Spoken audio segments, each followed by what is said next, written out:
Hold on, it's preparing, setting it up.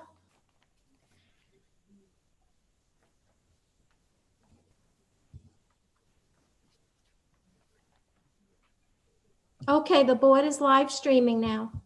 Okay, please, 3.01, the Pledge of Allegiance. Please, everybody stand for the Pledge of Allegiance and a moment of silence for Lynn Friedman, a special ed teacher. Thank you. I pledge allegiance Pledge allegiance to the flag of the United States of America and and to the republic for which it stands, one one nation, nation, under under God, under God, God, indivisible, with liberty with liberty and justice for all. for all.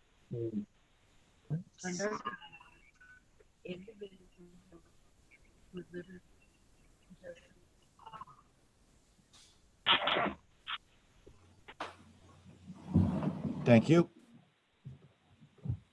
3.02, public comments on agenda items. A total of 30 minutes at the beginning of each board meeting is set aside to allow for public comments on agenda items only. Individual comments on agenda items is limited to 3 minutes and are welcomed.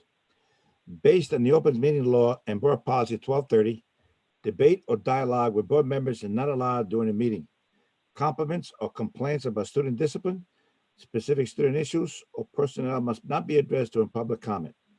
Comments or questions submitted to the use of the public comment form will be sent to the appropriate staff member or will provide a response on the district public comment response webpage. If you wish to address items relating to a school district that are not on tonight's agenda, another comment period is provided at the end of the meeting for that purpose. In the interest of civility and respect for different points of view, clapping, booing, and any disturbance or disruption is not permitted. At this time, comments related to agenda items are welcome. Please state your name and the agenda items you're speaking on. Alberta, it's all yours. Board members, right now, there are no comments from the public on any agenda items. Thank you very much, Alberta. With that being said, consent agenda items, is there anything, excuse me, I'm sorry, 4.01, discussion of date for update of reopening of school plan. Superintendent Jose, that's all yours. Thank you, President Lumia, members of the Board of Education. Moving forward, just want to give you a brief update, just to indicate that we're still answering questions. Whenever we send out an educational update, we get additional questions, and we answered most of the questions for our teachers, and we've answered most of the questions for our parents in all the different categories. But overall, we just got to get them really posted up there on the website.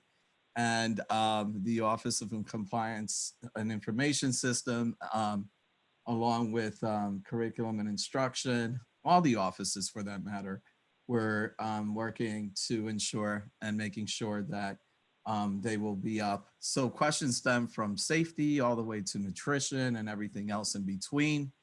As the same questions more or less, with maybe requesting a little more detailed from what you saw in our web presentation, as well as the other presentations that are posted on our website,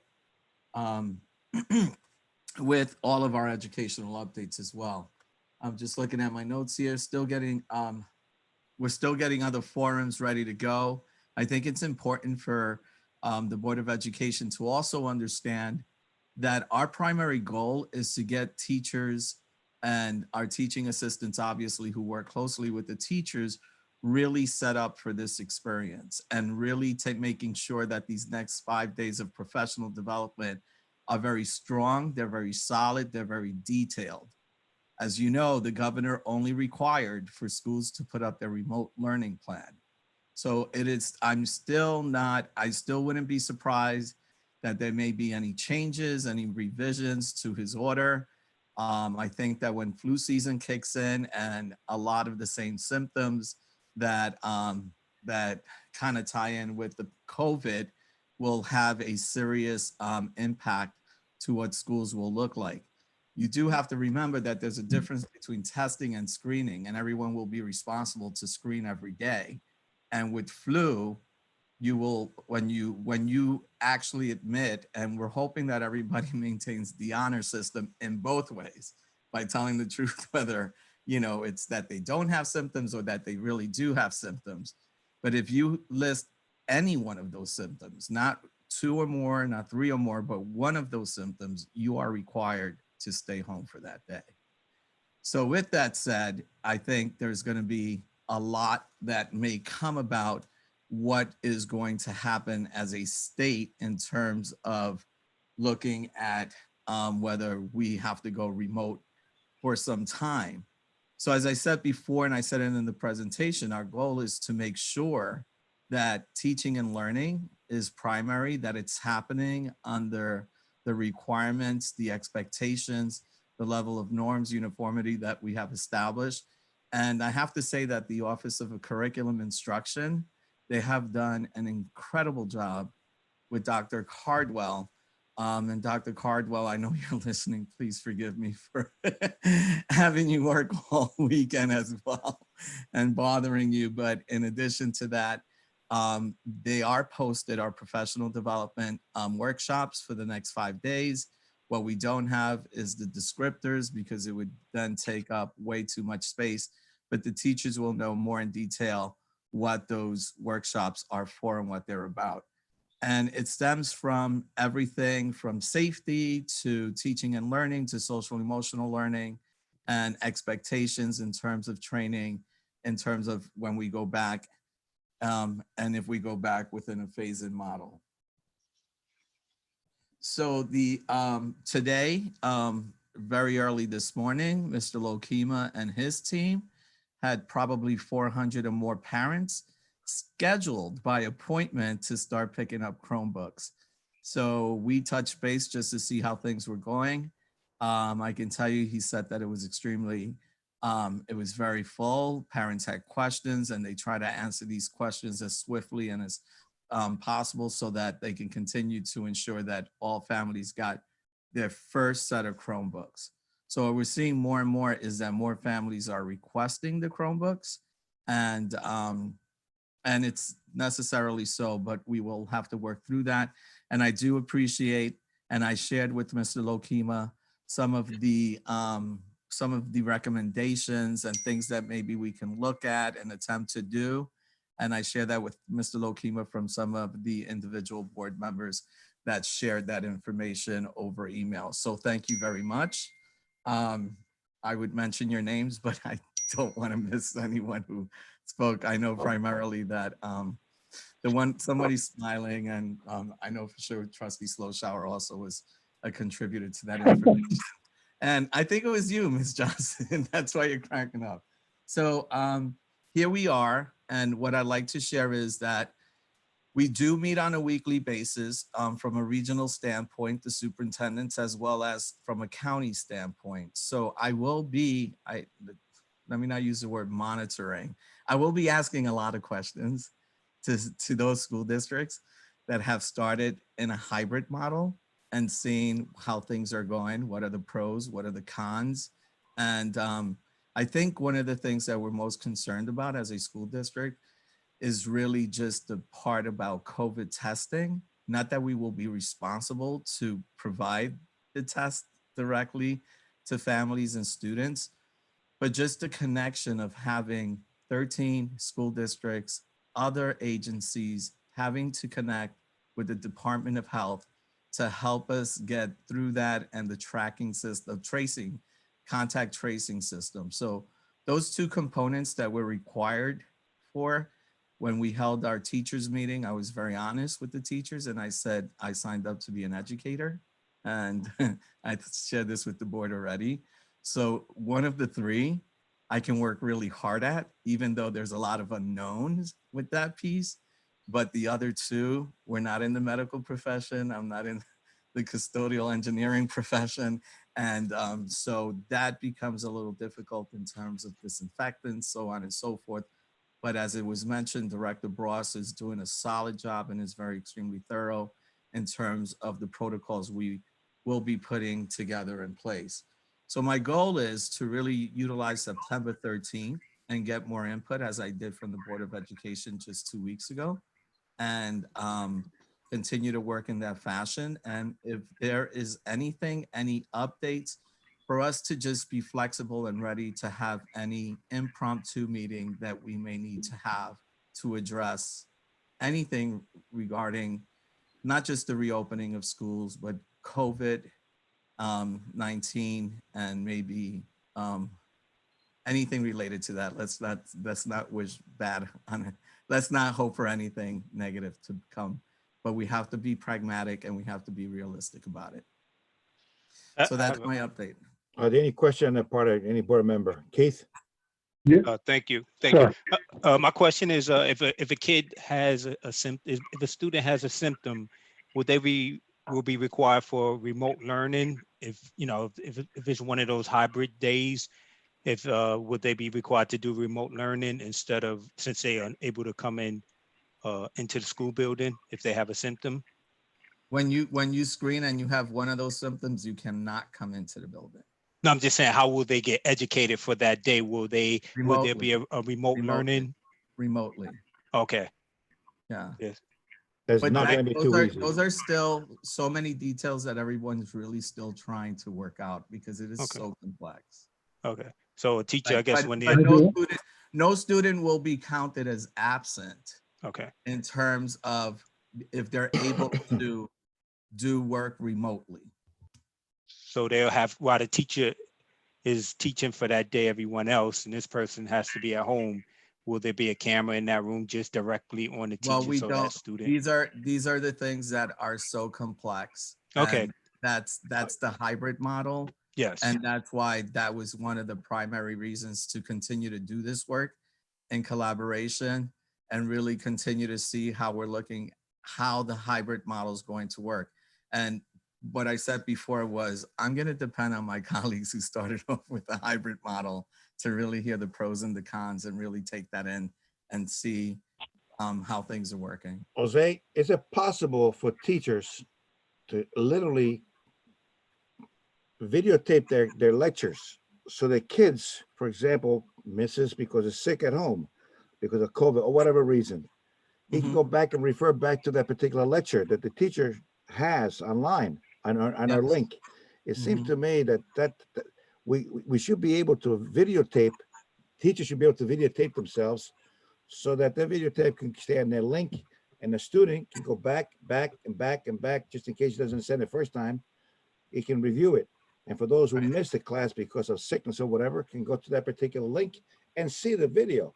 I mean, I don't know if that's in the planning or not, but I wish it was. So I can just tell you that in detail, which is something that we are not posting in detail due to, we don't post when teachers are in person 100% in detail what they're required to do. But I can say that the work of the Office of Curriculum Instruction with Dr. Cardwell, the work with WCT and the work with WAA, the expectation is vastly different from what we experienced when we had to close out in an emergency. And there will be vast opportunities for students not to be deprived of learning and seeing what they're supposed to be learning.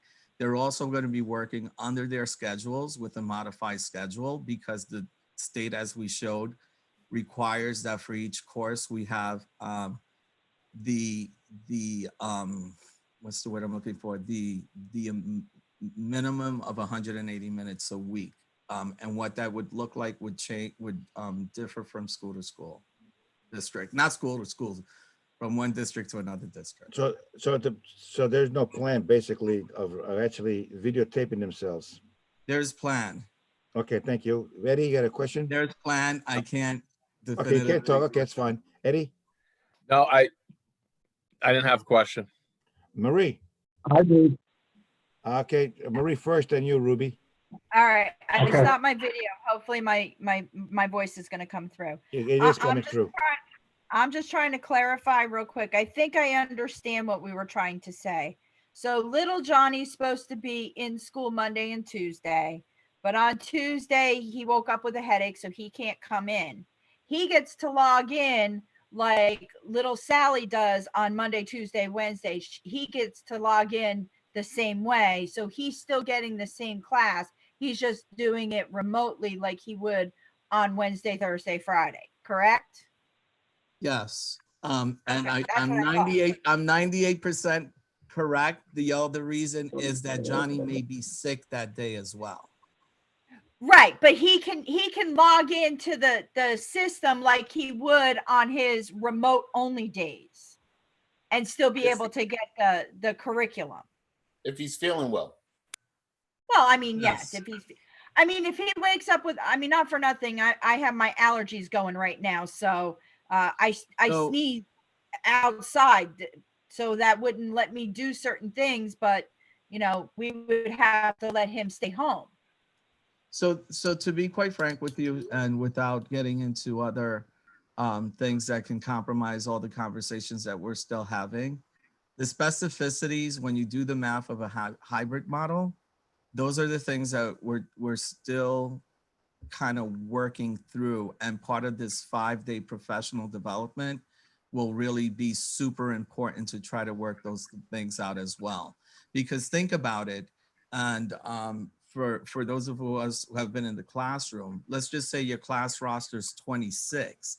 They're dividing it in half, let's just say 13 and 13, but you got to make that teacher feel. I see Linda Rappaport nodding her head already. You got to make that classroom feel that you're not having 2 separate classrooms, but that you have one classroom, and this hybrid model is cohesive and coming together as a teacher who has one classroom, as opposed to a teacher who's teaching 2 classrooms.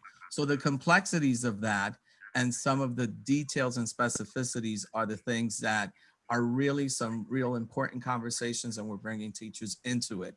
What I can do though is share more information in the next weekly memo review, the details. So I'm trying to, I'm treading on water to the specificities, because we still want to hear from our teachers during their professional development. Rube? I would just, it's not so much a question so much as a comment for Jose. I don't come, as you know, I don't come from a educational background. I come from healthcare. And I would hope that where we need to, in terms of cleaning, in terms of anything to do with the, I don't know, how a school building reopens and how effective it is in terms of keeping the spread down. We as a district, or maybe in the county, a county-wide thing, have some kind of virologist there to either say yes or no in terms of what we're doing.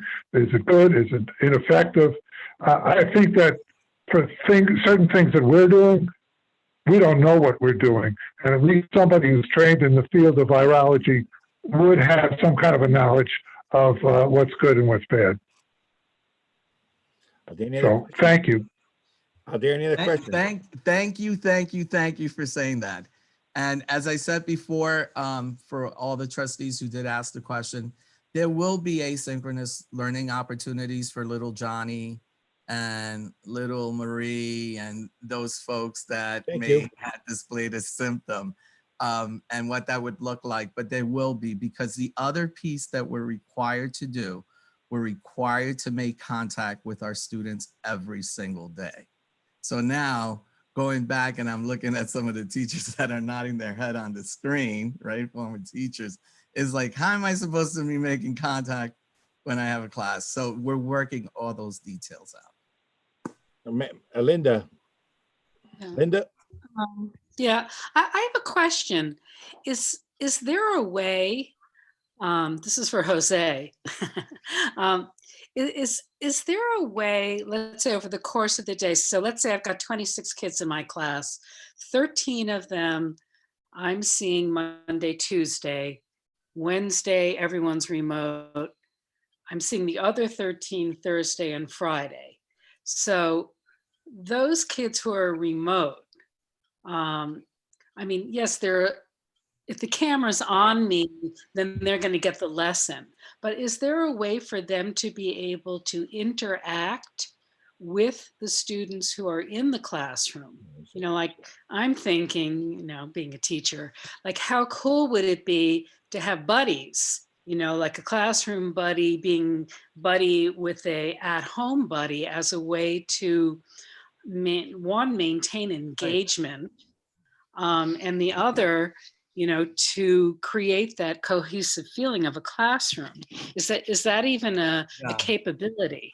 Well, without saying yes or no, the opportunity of going remote with a phase-in structure is that the expectation of what we see in classrooms is what we want to replicate as much as we can virtually as well. So even today, I will share with the Board of Education the letter that I sent to the teachers welcoming them back and letting them know about the challenges that we face for the 2020-21 school year. But yeah, these are the questions. However, what does that look like? It becomes that's why Mr. Lokima tends to say, we're going to live through trial and error, because remember, we're not living the life that we lived in March. We're living the life that there is accountability. Teachers have to teach. And in terms, not that teachers didn't, but what I'm saying is there's all the requirements and unfunded mandates, as someone loves to mention, talk about. Everything will be in place. It's just that right now, if it goes for a long time, it will be in place virtually. So moving forward, as Mr. Lokima says, we're working through trial and error. And then, as Dr. Bong says, uncharted waters. But we're gonna take this time to really look at remote learning with all of the requirements, all of the expectations, and continue to assess it on a daily basis and get all the feedback that we need. Jose, Because once we go remote, it will have the impact on hybrid. Jose, is it legal to actually show the kids interacting in the classroom? Is it what? Is it legal for us to actually show photographs of the kids interacting in the classroom? Well, these are some of the issues with FERPA violations. So that's why if those recorded if those recorded lessons and lectures take place, there are things that we still have to try to work out, which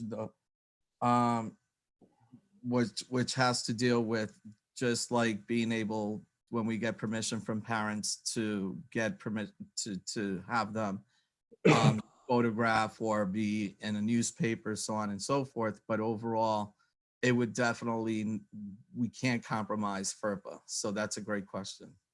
Are there any other questions by any other board member? Jose, I'm glad, I hate to say this to you, but I'm glad I retired in 2006. Okay. Well, thank you for saying that. That's a nice compliment. I would not want to be in your position or any teacher position or any staff position. And with that, let's go to the next item, which is consent agenda. Is there any item from the agenda that anybody wants to pull? Anything? Seeing none? Keith, it's all yours. Resolved that the Board of Education does hereby approve the following consent agenda items as stated: 5.02, 5.03, 5.04, 5.05, 5.06, 5.07, and 5.08. Motion? So moved. Second? I'll Second. Yeah. All those in favor? Aye. Aye. Unanimous. 6.01, I believe. No, what I meant? Resolved that the Right. Board of Education of the Wapager Central School District, that retention and disposition schedule for New York Local Government Records LGS-1 issued pursuant to Article 57A of the Arts and Cultural Affairs Law, and containing legal minimum retention periods for local government records, is hereby adopted for use by all officers in legally disposing of valueless records listed therein. Further resolved that in accordance with Article 57A, only those records will be disposed of those described in retention and disposition scheduled for New York local government records after they have met minimum retention periods described therein. Only those records will be disposed of that do not have sufficient administrative, fiscal, legal, or historical value to merit retention beyond established legal minimum periods. So move. Second, Lumia. Any discussion? Any questions? Yes, Jim? Is this a change in law? I thought that the retention was governed by the state education law. Hello? Can anybody answer that question? Yes, Ms. Crandall? Christian? Sure, I just had to take myself off mute. Yes, so this is required from New York State. This is not SED. This is an actual archive update that must be completed. Mrs. Pedro is actually the records retention specialist, but in working with her, we've gone through and made any updates and alerted areas and departments in the district that had significant changes as a result of this update by New York State. Is this going to affect the records that we have at Wabash Junior High? Yes, it affects those Who's gonna records. go through all those records? It's just piles and piles and piles and piles of those records. Who's going to go through all of them? You are? Well, we've already, Blessing. there's been a lot of work that's already been done with regard to the permanent files as well as the non-permanent files, the ones that actually can be disposed of. So the district is going to, I'm assuming, err on the side of conservatism and not go through and try to get rid of anything sooner than it's already slated to be. And then anything going forward, we will take care of, in accordance with the new schedule that actually isn't into effect until the Board of Education approves it. Okay. And just in addition to that, we're going to work out, we'll send out in the weekly memo how we're going to do these tours that we're required to do. So you'll see already what the plan is in the new facilities area, so that we're trying to say goodbye to the lower level. I hate to use the word basement, the lower level at Wappingers Junior High School. Just a quick question. For Board of Education member, for example, Peggy is quite knowledgeable in history, Marie as well as Eddie. If they want to volunteer to look at those history, can they come in? They can't or they can? Marie? I'm trying to figure out, are you talking about those historical documents that Yes, we I'm talking about found the from historical documents that 1900? exist at Wabash Junior High. Right, the ones that were found in the bank vault Yes. thing, not the ones that are kept down in the lower basement No, level. No. But Yeah, that's the a different ones record. that they Yeah, found. that's a whole in the bank that's a whole different record. So just know that's a whole different record. If there was something like in many organizations where you have a group that serves as the historians, that may be something to look at and consider. But the records that we're talking about, remember, it's only when you're a current board member and a situation occurs that you have to get information about maybe something that happened even 15 years ago. That's the only time you would be privy to look at that information. Okay. So that wouldn't be an area for there to be a subcommittee.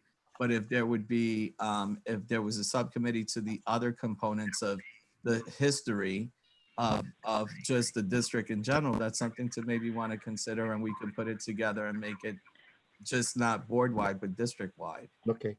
And please Yeah, note that I those think records, Mr. Lumia, that you're referring to are not in the archive spaces. They are secured in a location with Mrs. Pedro, the ones that, again, that you were referring to for Mrs. Johnson to be involved in, okay? Who's responsible? Everything must be on the lock and key. I know her. It's your permanent record from elementary school in Italy, John. In that case, you better keep those. Hey, Kristen? No, I Kristen? know. which Put them on the ones- lock and key. I know. You which put them on the ones lock and key because I don't want anybody to see those really- records. All right. Any other questions? Yeah, Kristen, Yes, Ruben. Kristen, just correct me if I'm wrong. The laws may obviously have changed from year to year, but I think we've done similar things with records in the past, have we not? Yes, this is a significant change, and that's why I'm assuming it requires as much action by the board as necessary. But again, as what the superintendent referring to, the new records retention room at Wappingers Junior High, Mrs. Pedro, my assistant, Mrs. McDonough, and I have done a lot of work to try to make sure that we have exactly what we need. We worked with Mr. Zips, and there will be some adjustments that still need to be made as we work through the process. But yeah, we adjust, make little movements as necessary, but this is a big move. All right. Any other questions? Thank you. All right, make a motion. All those in favor? Aye. Aye. Unanimous. 6.02, adoption of the district-wide safety plan and building level school safety plan. Resolved that the Board of Education, upon the recommendation of the District Safety Committee, does hereby adopt the district-wide safety plan and the building level safety plans in Motion. accordance with section 155.17 of the regulations of the Commissioner of Education. Motion. So moved. Kevin, So moved. Ruben, second. Discussion. Are there any questions? Jim? Yes, Jim? Jim? Yes, this safety plan, upon passing the board, has to be uploaded to the portal. I just want to remind the chief safety officer that we should be doing that as soon as possible, because state police relies on a state safety plan. Peggy? Okay, I was wondering how you reconciled with the final safety plan with the need for increased ventilation, because I know the state keeps saying we should keep doors and windows open as much as possible, but this seems to be kind of a security issue also. So I was wondering how this is going to be reconciled. I don't mind being on record on this for Trustee Cullen, but that's the whole situation. That In is the terms- situation. That is the situation. Just as I spoke of modulars and outdoors and everything that we're required to do. But right now for us, we as you know, because you served, that these plans are extremely confidential and they're going to go in without the pandemic being, especially since right now we are not committing to utilizing outdoor spaces in terms of that nature. And I think that we're okay with the door situation. So, but I understand your question fully. And that's how we've been living for a while now. Yeah. It's trying to make sense again and create our own answers moving forward, which is a sad existence. Thank you, because I know this has been a real concern to parents. Are there any other questions by any other board member? Seeing none, all in favor? Aye. Aye. Unanimous. Okay, proposed 6.03, proposed resolution for the New York State School Board Association Convention. Keith? Resolved that the Board of Education of the Wappingers Central School District does hereby approve the submission of the following resolution to the 2020 NISPA Convention. Resolved that as a result of COVID-19 pandemic, and with most, if not all, school district resorting to some form of remote learning as a result, and with most, if not all, school districts suffering some financial hurt. Now, therefore, be it resolved that NISPA will petition both the state and federal governments to purchase Chromebooks or the generic equal and distribute same to the school districts for use during the COVID-19 pandemic. Motion? So moved. Second. moved. Yeah, so let me second. Discussion, questions? Let me say, before you say a question, this particular resolution was first brought to my attention by Mr. Rubin. He had discussion with Ms. Peggy Kellum, who's going to the convention, and they wrote that particular resolution. And there's a lot of, I'm sure there's a lot of questions I saw on email. So the first question gets Eddie, it's all yours. Well, I know this has been a concern with the community, and there seems to be a lot of confusion out there. So I don't want to try to put Mr. Lokema on the spot, but if he has a few minutes, if he could just give the board and the public an overview of what the status is with Chromebooks within the district. I know the concern where we have, families with, more than one child that may only have one device, certain situations where, obviously in the spring, if you had a high school student did their work and completed it, then was able to pass it on to their younger sibling for them to do their work. Obviously, with the new guidelines for opening where, kids need to be, attendance has to be taken, they're following a schedule. That's obviously going to be a problem. So if he might be able to give us just a quick overview, that would be helpful, I think, for the community. Also, just to let the community know, I'm not the world's greatest tech person, but, if families for right now, who need access to get to Google Classroom, and we did discuss this in our email exchange, if you have a PlayStation, an Xbox, a Roku, a smart TV, a smartphone, those devices and tablets, those devices can access Google Classroom, at least temporarily, until, possibly, a Chromebook or a laptop, can be given from the district to you.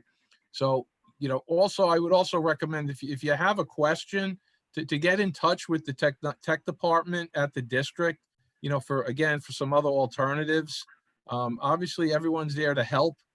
I know everyone likes to go to social media and ask questions and whatnot, but I think your best resource and how to get access would come from the experts within the district. And the other thing, I don't know if we want to, talk about with this resolution, there's certain areas, internet access is difficult. And I don't know if we should also include something about having access or conversations with our local carriers to create hotspots again, like they did in the spring, where possibly, hotspots through the phone for students to access the internet for Google Classroom. I mean, that's also a big component. We could give every single kid a laptop, but if they don't have internet access or in an area that has internet, that's not going to help them either. So I think there's several components to this. I mean, I think it's a positive resolution. I don't know if we want to amend it, add some different things, or just leave this and then, discuss about, maybe doing another resolution, because we need to reach out to Cablevision and Spectrum and whoever to try to work with the district before to create some specific hotspots. I mean, I added a hotspot to my wife's phone to help with her kids down in Westchester, and different things. So, I mean, that's a possibility and something that we should consider. But again, I don't know if Mr. Lokema just might be able to give us a quick overview to where we are, just to give people a little more a level of comfort as to what's going on with distribution. There just seems to be a lot of questions, emails, and phone calls on this. Thank you. May I interject before you go on that? Go ahead, Ruby. It's just, Eddie, I think those points are certainly worth talking about, and I think they should be talked about. But the way this resolution is written, it does not obligate the district to take the Chromebooks. These are points that you're talking about that I think could be worked out. If they need to be worked out, they could be worked out at a later point. With the convention coming up very soon, all we're looking at is asking NISBA to take a positive step to say, this is ours.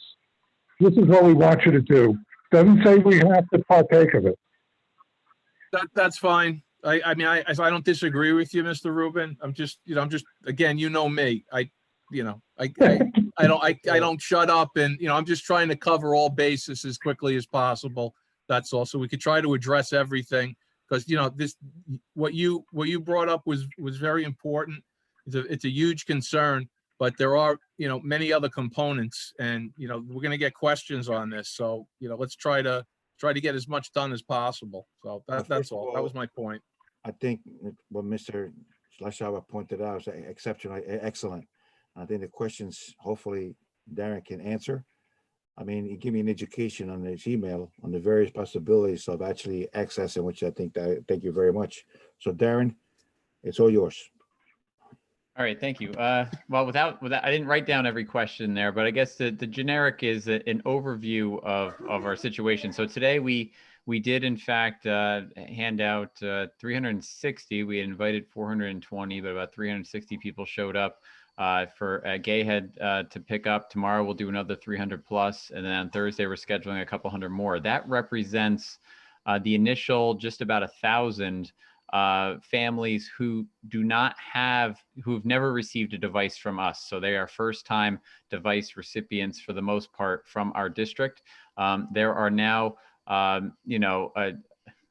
a few hundred more people who want additional devices. So the process of going through who has what's a little bit cumbersome. We have a really good team of people working on it in our technology department. So they're doing our best to make sure that those families who absolutely have nothing are taken care of first. And then we're going to get to our limited supply that we have left beyond that, and the number of requests that are coming in, even still trickling in for additional devices beyond the 1 or 2 they already have. I mean, there's definitely families out there with 2, 3, 4 children who all now, with our model for providing remote learning, where we're having a scheduled structure and period-based attendance and et cetera, are concerned that they're not going to have enough devices in their household. And then to Eddie's point, Trustee Sloshower's point, to his point, we, some of those families also now have a concern that with multiple devices streaming in and out of their home, they're not going to have enough bandwidth capacity in their own home to have a reasonably good experience. So that is definitely a concern. We have ordered a handful of hotspots. I think that Trustee Sloshower's point about making sure or seeing if Verizon and Comcast and all the other companies out there are going to provide a hotspot. Community hotspots are limited to, if you're close to a cell tower, you can get a broadcast that way. But certainly whether or not they'll provide some sort of limited access or unlimited, as it was in the spring, to turning your device into a hotspot for free, that would certainly be helpful. But the hotspots that we're getting that also have a monthly charge of about, we have 2 different devices. We're waiting for a new one to come in, which is slightly cheaper.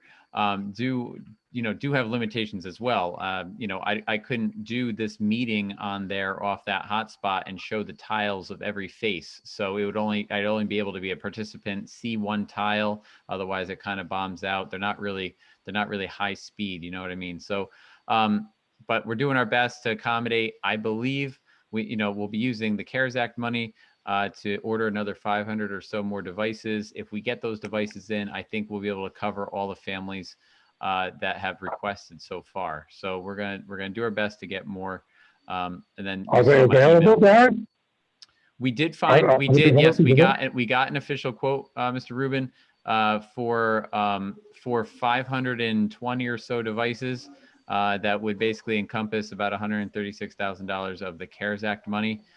So we are able to purchase that many. They are available through a vendor. I can't remember which model type they are, but at this point we're not being very, we don't care as much for how rugged they are, the normal model we buy, as long as we just get one that meets the needs of our families. I saw an email. I'm sorry, Ruby, go ahead, Ruby. I know, I just said as long as it fits the bill. Yes. I saw an email that's something about $1.3 million. What is that all about? Well, then there was a concept of really, if we wanted to do what some of our other districts are doing, like Arlington is advertising that they're going to go 1-to-1. Beacon already has a 1-to-1 for grades like, I don't know if it's 4 through 12 or 3 through 12, for example. That gives them a level of flexibility that we don't have in terms of students. And they've been doing it. Beacon, for example, has been doing it for years. Their students come and go to school with a Chromebook every single day. And so for them to basically say, I'm remote learning today versus I'm not, or I'm using my Chromebook, they kind of use their devices every day anyway. And how that fit in their curriculum, at least up until the point when COVID struck, I'm not 100% sure, but certainly works to their advantage after COVID with regards to curriculum, because they're now, required to actually provide that level of, the online continuity learning stuff. So So the point I was trying to make with that was, we have about 3,500 devices. Maybe if we purchase more, we'll have, 4,000, 4,200 devices. That still only represents a fraction of our community. If we wanted to actually provide one-to-one devices for all of our district to where students can come and go and not worry about the fact that when students are at home with the devices we've loaned them, there are no devices for students who come to school for in-person learning. There's no resources for them at the school because we gave them all out. If we were to actually do something one-to-one, and I would recommend, again, grades 3 and up or grades 4 and up, because that's probably more realistic in terms of these devices and what they can do with it, we would probably have to order about 5,500 more of them. And at the going rate that we're using in comparison to CARES Act money, we're just under $1.3 million if we wanted to get that many more devices. Thank you. You're welcome. Any other questions? Okay. Jim?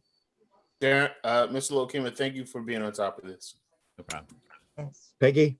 Yeah, thank you very much, Mr. Lokema.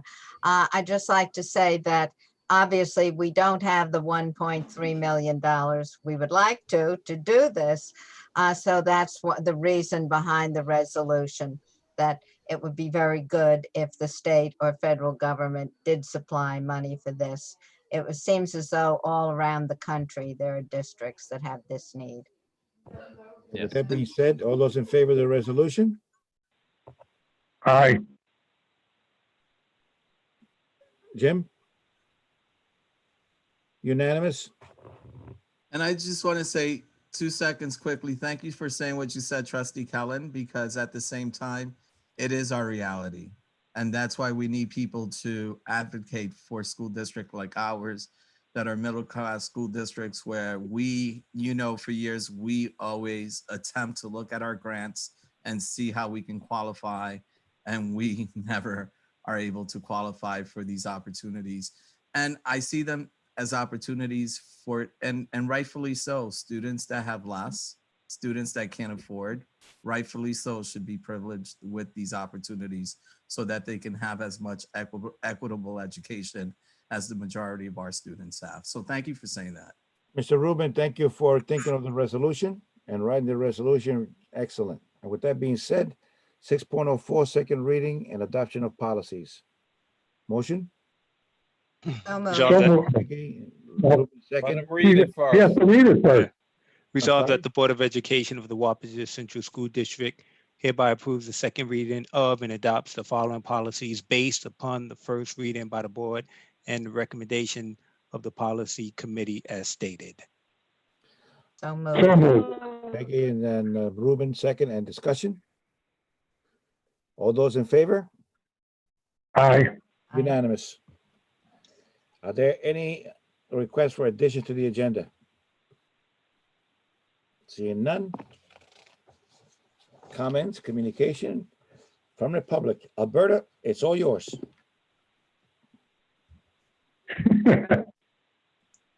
Okay, give me a second. Jose, what's in that cup? Coffee? I don't hear it. Aqua. LaCroix, LaCroix Seltzer. Alberta? Okay.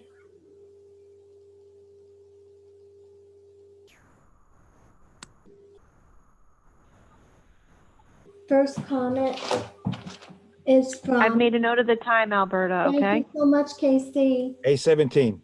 Thank you. 30 minutes, please.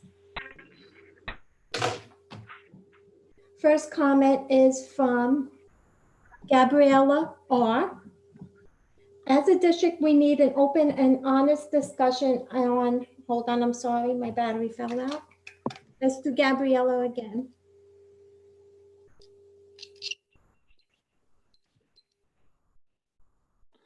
As a district, we need an open and honest discussion on BIPOC, LGBTQA+, and mental health implementation, as well as the history and awareness of our future students, staff, and teachers.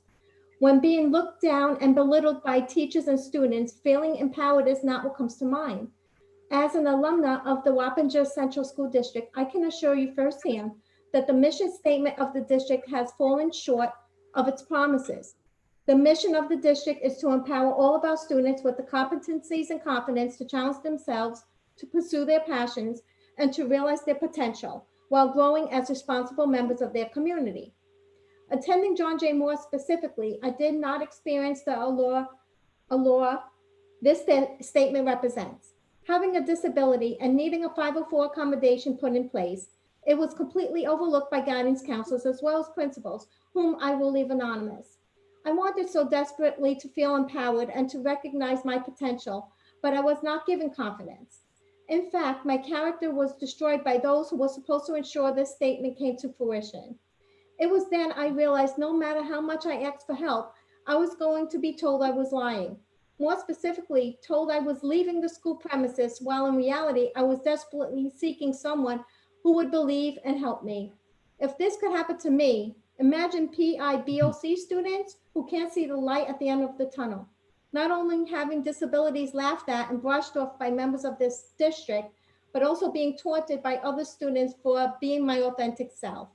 I didn't have the guts to say anything back then, but being the brunt of too many anti-Semitic remarks and jokes made me generally question if I was being dramatic about my reactions to what they said. This is not something I have faced alone, but so many other BIPOC have and will continue to face this discrimination if they aren't addressed or taught by the district teachers and staff. The current mission statement of WCSD is not being fulfilled for all populations and instead needs to look more like this statement. Every student, regardless of race, religion, ethnicity, gender identity, sexuality, disability, or social economic background, should have equal opportunity to be empowered for who they are, to be able to find themselves along with their passions, while realizing their fullest potential in today's society. This is why I'm requesting a meeting with WCSD Change.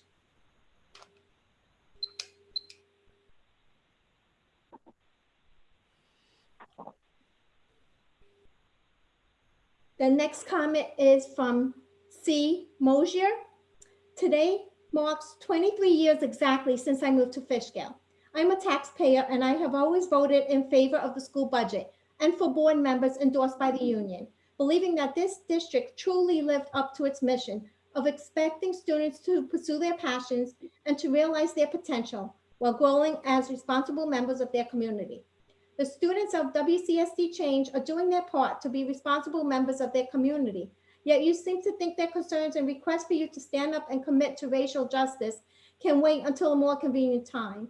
You are ignoring the very responsible members that you produced. As I watched last meeting and heard comments from students of color and a representative of our Native people describing the racism that exists in this district, I was deeply dismayed. I want to thank those members of the board who seemed truly concerned and engaged, but I was further dismayed and even perturbed by other members of the board whose smiles and nonchalant demeanor during the comments seemed out of place. Other members of the community also expressed the same sentiment. Whether it was intentional or not, it is unacceptable. I will have to do my own detailed research the next time I vote for members of the board, and I will have to encourage others to do the same.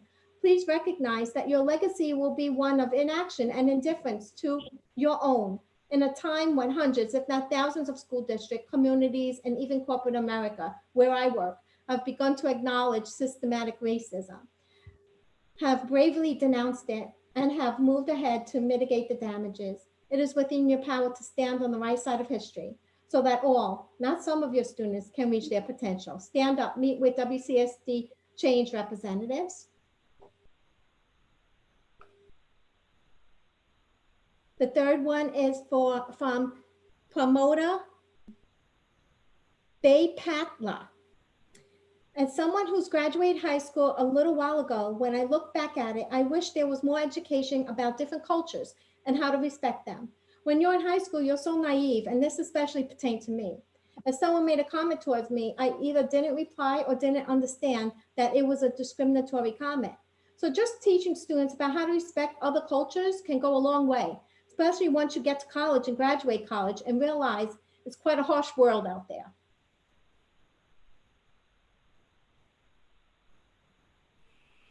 The next one is from Mika Jump. I'm a 2017 John Jay graduate and the founder of WCSD Change Movement.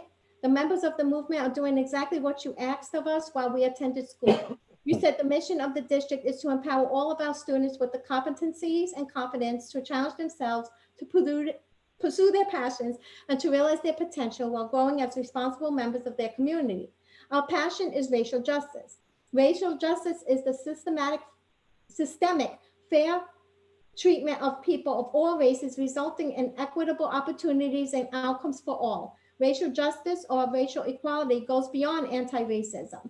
It is not just the absence of discrimination and inequities, but also the presence of deliberate systems and supports to achieve and sustain racial equity through proactive and preventative measures. We cannot help it because we live racism every day. The district is falling short of its mission and of achieving racial justice. As a district, we have not even begun to deal with discrimination, let alone preventative measures. Mr. Jay Johnson, former Secretary of Homeland Security, recently shared his experience with racism in the Wappinger Central School District. His testimony resonated with us because not much has changed in 50 years. It would be a travesty if the district passes up this chance to address the problems and pushes the responsibility to the next generation. Once again, I would like to ask for a meeting with the administration. Thank you for all your hard work reopening schools. Like Lakeland School District in Westchester County, we can work on reopening and racial justice at the same time. We believe in you.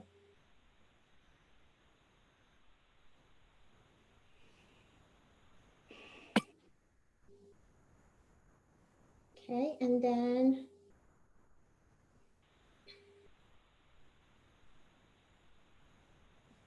the next is from a student. I will withhold the name due to FERPA. Student at John Jay. The mission of the district is to empower all of our students with the competencies and confidence to challenge themselves, to pursue their passions, and to realize their potential while growing as responsible members of their community. I just cannot help but feel as though WCSD has forgotten their own mission statement. And I know this to be true when blatant racism and discrimination takes place, but is swept under the rug in order to make people feel quote unquote comfortable. I just want to know, when will I be able to feel comfortable in my skin in my school and not feel like the outcast?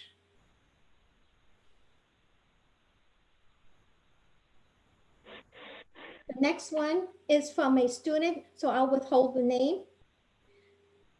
The mission of the district is to empower all of our students with the competencies and confidence to challenge themselves, to pursue their passions, and to realize their potential while growing as responsible members of their community. This is the mission of the district, and I feel it's been forgotten about. Being a minority in John Jay is like standing up in a middle of a stage constantly. I always feel eyes on me, and when something goes wrong in a classroom or the hallways, I feel like the staff and the faculty need training to help make minorities and LGBTQA+ not feel so isolated and left out of things. I hear at least one a day an offensive term about the LGBTQA+ said in front of teachers, and nothing is done about it. Change is needed at John Jay, and it's needed now. The next is from Star Dancer. Hi, my name is Star Dancer. I'm an Wappinger Indian, Native American. We are still here. These past few months have been extremely difficult for not just myself, but my family.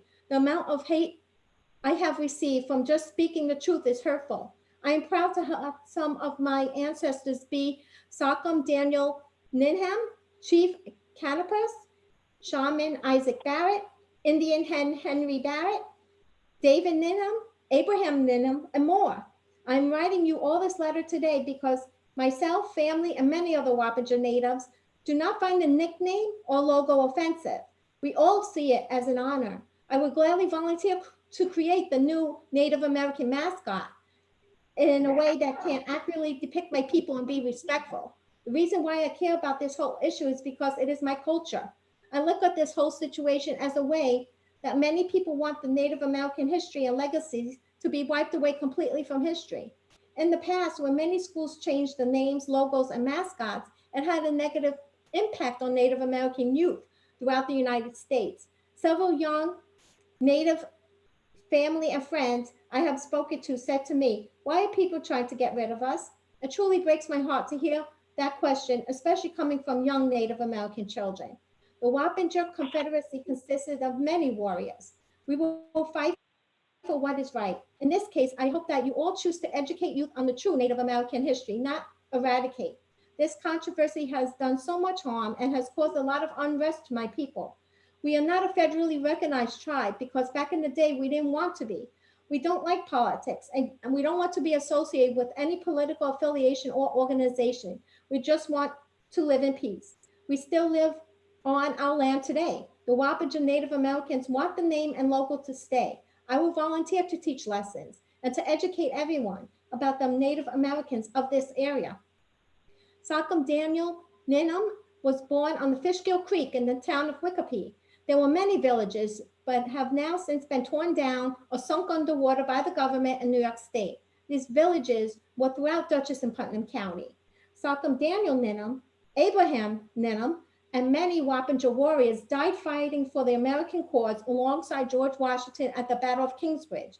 The Battle of Kingsbridge happened on April 31st, 1778, what is known as Van Cortlandt Park in the Bronx. Many of the Wappinger warriors, along with Sachem Daniel Ninum and Abraham, died that day. It was a gruesome day in history.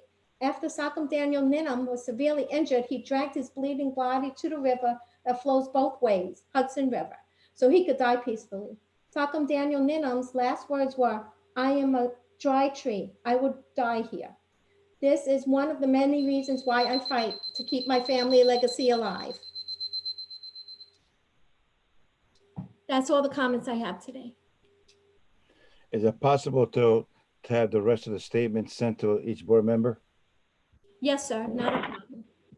I would also like the board to know that there were 2 submissions, but they were submitted anonymously. The person did not provide their name, which is board policy 1230 that says the speaker must identify themselves.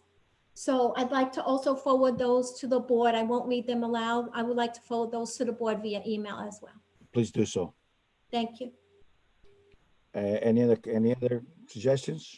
I'll make a motion that we adjourn the meeting. Second, Ruby, second. All those in favor?